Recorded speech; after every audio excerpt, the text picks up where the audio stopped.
Ah! Apparently, there's ghosts here. All right, moving 101. When you're selling your home, when you're buying a home, I just went through it. And it's been 2 months of stress upon stress upon stress.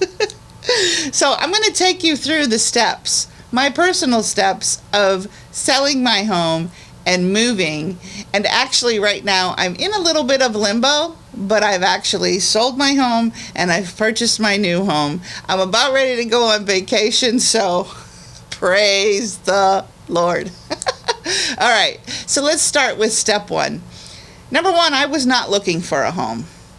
And I had an opportunity to buy a home that was perfect for me and my husband.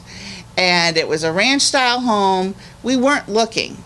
But again, opportunities will arise even when you're not looking. So we were able to get under contract on a property before we even thought about putting our home up for sale. We knew we would have to sell our home in order to buy this home, but and again, this was a sort of a little perfect world scenario. It's not going to be perfect for everybody, but for us it was perfect. So the sellers of the property that we were going to buy needed extra time. They needed 4 months actually because they were building a home. So since they were building a home, they didn't want to close until it was really close, so they didn't want to move twice. Well, nobody wants to move twice, but I'm in the process of moving twice. So I'm going to explain that process to you over the course of these next few videos, because while it's stressful and it's a lot of work, it's not the end of the world if you have to move twice. And there are definitely ways to do it, and planning is a big part of the process. So let's go back to our story. The sellers, we purchased the property, or at least we got under contract. Then we backdated everything in our calendar and we decided, okay, for us, we're going to put our home on the market on a certain date. And thankfully, the market in Cincinnati is one that I knew that my house would sell pretty quickly. And it did within 24 hours. So blessing upon blessing. But we didn't get to that point right from the beginning. We actually had to do a lot of prep work before we could put our house on the market. It's the same thing that I've been telling people for 20 years. If you have a lot of stuff, it's going to take you a while. It took me almost 2 months to get my house cleared out enough for me to put it on the market.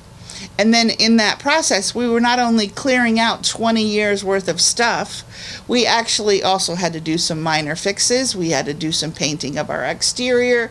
We did all of the things to make our house look perfect and be ready to sell.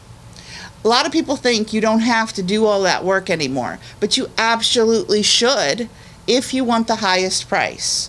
So we went through the process, room by room. We cleaned out closets. We threw away a lot of stuff. We donated a lot of stuff. We boxed up a lot of stuff and put the boxes in storage because we knew from the very beginning that we were going to move twice.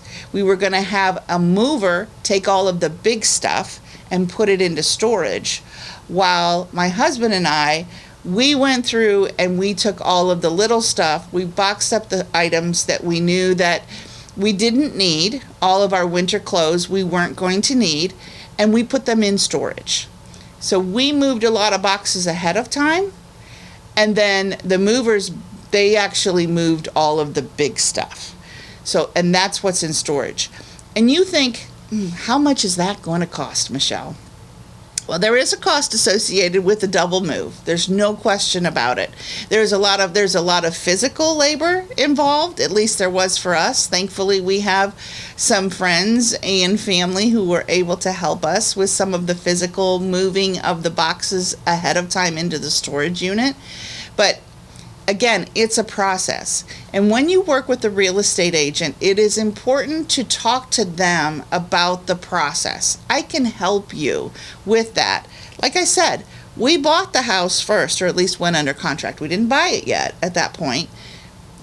we went ahead and we back timed everything. So when you're back timing everything, you are looking at what you need to get done on a timeline. And it's very, very important to be organized.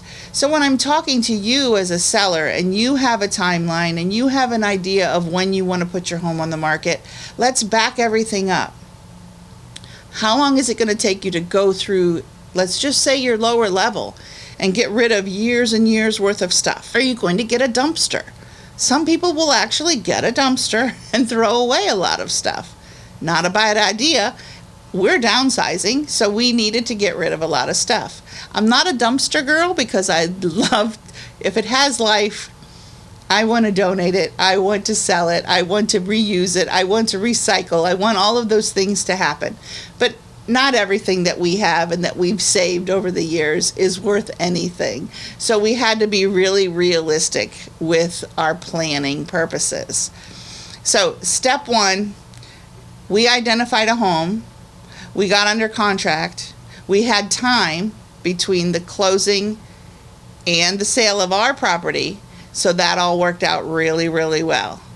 So in the next episode, I want you to stay with me because we're going to go part 2. What happens next after you box up all your stuff, you get prepared for a double move, and then what happens? Stay tuned.